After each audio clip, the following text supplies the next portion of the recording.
Hello and a very good morning, viewers. You're watching Newsx and I'm Kriti Mehta.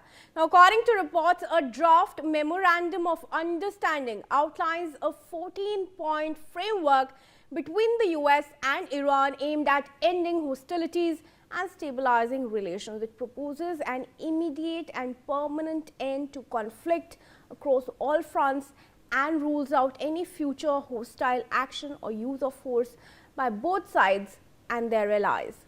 The draft includes commitments to respect sovereignty, avoid interference, and complete a final agreement within 60 days of signing. It also outlines phased steps on sanctions relief, energy flow through the Strait of Hormuz, and economic reconstruction support for Iran. The proposal further covers nuclear assurances by Iran and monitoring mechanisms, with implementation to be overseen under a final UN-backed agreement. With that, let's take a look at the 14th point of the MOU as agreed upon by the US and Iran. All right. Firstly, we're looking at the permanent and immediate halt of war on all fronts, including Lebanon. That's a big breakthrough that we are looking at. An end of hostilities in Lebanon is perhaps one of the biggest successes of this MOU. Secondly, US commitment is not to interfere in Iran's internal affairs and respect Iran's sovereignty. Thirdly, the complete lifting of Hormuz naval blockade within 30 days. The global supply chain disruption that has been caused will probably soon start easing as the strait will open. And then a US commitment to withdraw forces from the area surrounding Iran is also what one is looking at. Reopening of the Strait of Hormuz within 30 days under Iranian arrangements is also something that has been a part of the MOU. Suspension of all sanctions and Iran's full access to financial proceeds from them are also targeted. US and its allies will be present to reconstruct plans for Iran worth at least $300 billion rupees. Pardon me. This is something that had been a contentious point, but finally, it's part of the 14 points. 60 days of negotiations to reach a final deal based on nuclear issues and lifting of primary, secondary US sanctions. Further, Iran's reiteration of its commitment under the NPT not to produce nuclear weapons, the Non-Proliferation Treaty, the Nuclear Non-Proliferation Treaty. Under that, Iran has agreed to not produce nuclear weapons. Further, US is to not add to its forces in the region and not to impose any new sanctions during negotiation. All right, those are the 10 points. Point number 11, the release of $24 billion of Iran's frozen funds during the 60-day period of final negotiations. This is very crucial for Iran, which is looking for the defreezing of its asset. Then there's the formation of a supervisory mechanism to implement the agreement.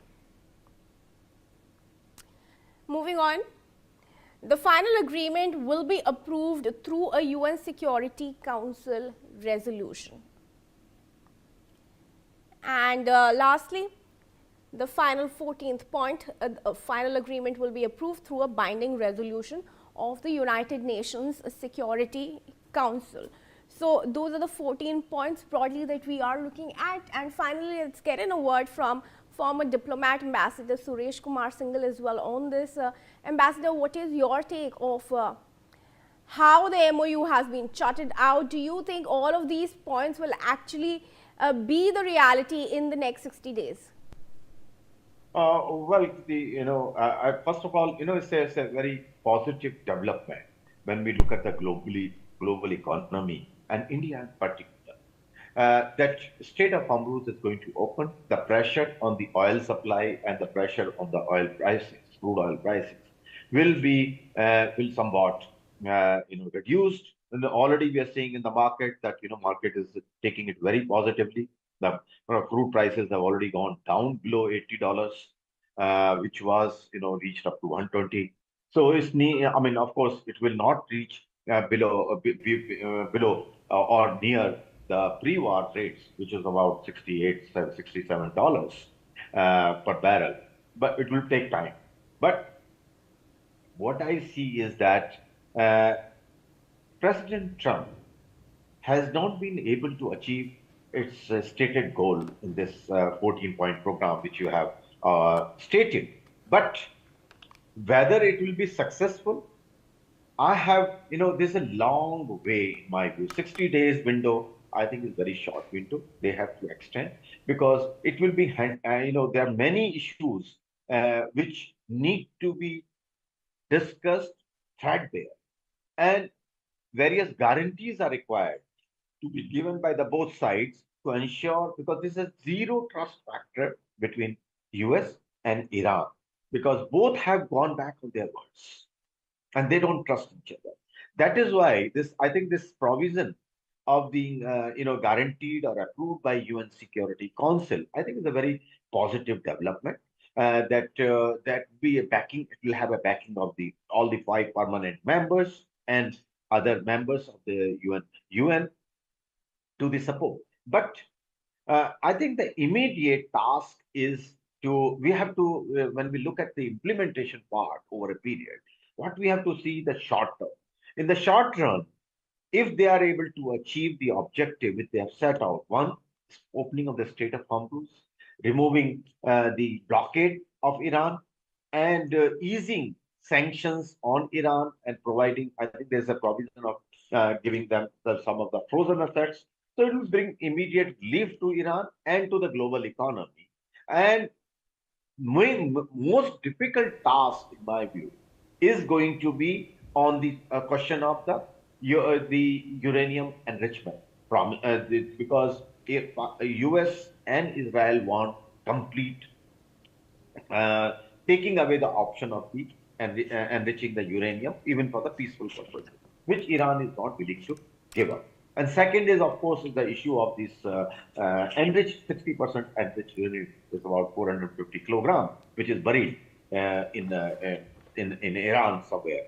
So that, I think, in my view, these 2 points are going to be most difficult, and it will require regular updates as well as verifications. Whether Iran will submit to that kind of intrusive verification is a question mark, which only the time will tell. The way 2015 agreement JPC was negotiated, it took many years.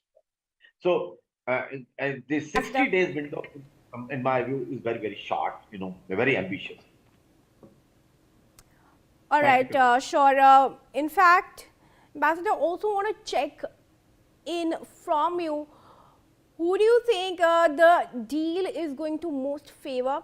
Because we are seeing there are already protests that are being staged in Iran over the MOU, and the Iranians have a sentiment that they've given excessive concessions as part of this deal. I don't see. I think that the extremists who are demonstrating, it's a more of a, not that, I don't think they say actually the deal is the issue there in this protest. It is, I think the issue is that they want to, it's an internal dispute in my view. And what they're looking for is to have a supremacy or control over the domestic politics in the or the all over the government. I think that is the main issue here, because if we look dispassionately, Iran has gained in this process. One, Strait of Hormuz, they are sort of, their control is being accepted, that they can disrupt it at any time. Even the UN security agencies, intelligence agencies, have accepted that now Iran has a weapon, that Iran can disrupt supplies in the Strait of Hormuz at will. So, and sanctions are being removed, they are getting their money, and their blockade is being removed. So, Iran is not really losing this process. And there's a talk about 300 billion reconstruction fund funded by maybe the Gulf countries or by the private sector. So I don't see that Iran is really losing this process. Only point is, sticky point from Iranian point of view, the nuclear option, which is, I think, they themselves are that they are not interested in making bomb. So I don't see that they are really losing this. But the demonstration and all, I think, just for the is for the domestic consumption and to it's a power politics between the two factions there. I would not read beyond that in this as far as the Iran is concerned. All right, US, sure. mm, All yeah. right, then we move ahead, viewers, to some more breaking updates on this. Now, Pram